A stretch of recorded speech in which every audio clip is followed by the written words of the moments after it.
Stop domestic when violence. we hear that someone is being physically abused in a relationship, the first question that comes to our mind is, but why won't they leave? Yes, Rachita Vayo, easier said than done. We know, but it's doable. Trust me. And some of us aren't oblivious to the common barriers to leaving, okay? The victims, number one, fear of what might happen to them if they leave. Number two, they fear that they actually have no finances, and then some of these women actually have nowhere to go.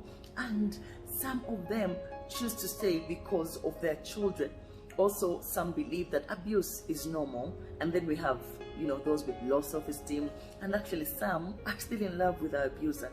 Benji, I put out a video about this on my YouTube channel, but today I want to emphasize the need to protect yourself from the abuser. Look, domestic violence has become an unfortunate reality in today's world, and much of it is happening behind closed doors. We don't really want to talk about it so much because, I mean, people will judge, and then there is shame, and men are the overwhelming predators. But there are some cases of women playing that role too, so I don't want to ignore that. But no matter who the victim or the culprit is, the effects of physical abuse can be damaging, both physically and emotionally. But I would like to start here, okay? What disturbs me the most are the people who ask the victims, what did you do to deserve the beating? And I keep wondering, how can you blame the victim for the abuser's choice? We need to stop victim blaming. It needs to end. I repeat, we need to stop victim blaming. It needs to stop, partially or fully, for what happened to them. Many of you was what was she doing checking his phone? And you're like, abuse is never the abuser's fault. There is no justification for abuse. It has never been, and it will never be. My question though is for those who stay for the sake of the kids, okay? How will you raise these children when you're dead? Because I mean, that is how it ends. I don't see any other end to physical abuse, okay? It's a matter of life and death. Also, you know that life is for the living, right?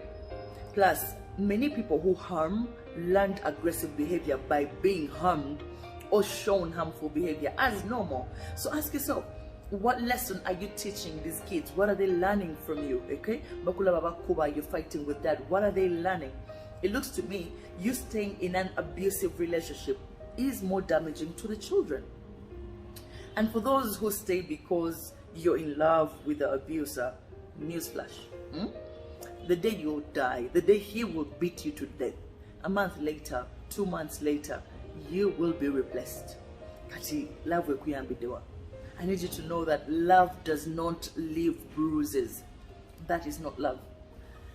And for those who stay and, you know, take the abuse because of finances, what will I do? Like your sin, okay? You have both hands and legs. You can speak, you can see, you can hear. What is your excuse for not making money? Because I would rather sell grass, okay? I would rather wash clothes. Like, there are so many things you can do to actually get money. But again, we like to, you know, the self-pity. Look, I keep telling people that waliwo ensonga ezitakujja mu bufumbo. But when it comes to physical abuse, please run. Save yourself. I know many of us like to hear that thing of Guma, what will you do? No, this is a matter of life and death. How are you going to live if you are dead? Believe me, at any given moment, you have the power to say, this is not how my story ends. And that is entirely up to you. Every day you get a chance to wake up, it's not over. You can choose how to rewrite your story. But this can only happen if you actually do break the cycle, okay? That is the first step. I know many of us recognize this pattern.